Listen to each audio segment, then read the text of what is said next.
guys! Welcome back sa aking channel. So sa video na to, ang ituturo ko naman sa inyo ay kung paano nga ba i-block or mang-block ng isang tao kahit naka-block ka na sa kanya. So kung gusto niyo malaman at kung interesado kayo sa video na to, tara na't umpisahan na natin. So dito, meron ako ditong kinausap na isang tao, ayan. Kasi walang isang tao na nag-block sa akin na merong message sa akin. So, kinausap ko tong hipag ko. Sabi ko, i-block muna niya ako para magawan ko ng video. So, ayan.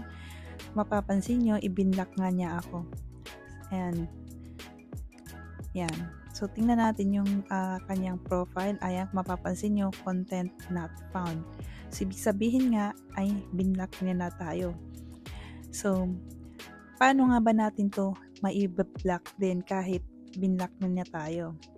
Ayan. So, first step guys, kailangan yung taong gusto nyo ring i-block na i-binlock na kayo, kailangan ay meron kayong conversation. Okay? Kailangan meron siyang naiwan na message or conversation sa inyong messenger.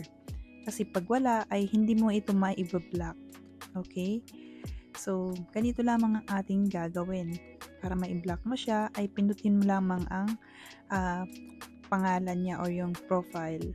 And then dito sa baba, scroll down mo lang at makikita mo dito yung block. So, pindutin mo lamang yung block and then, ayun, na-block na natin siya or na-block mo na yung taong i-binlock ka, okay?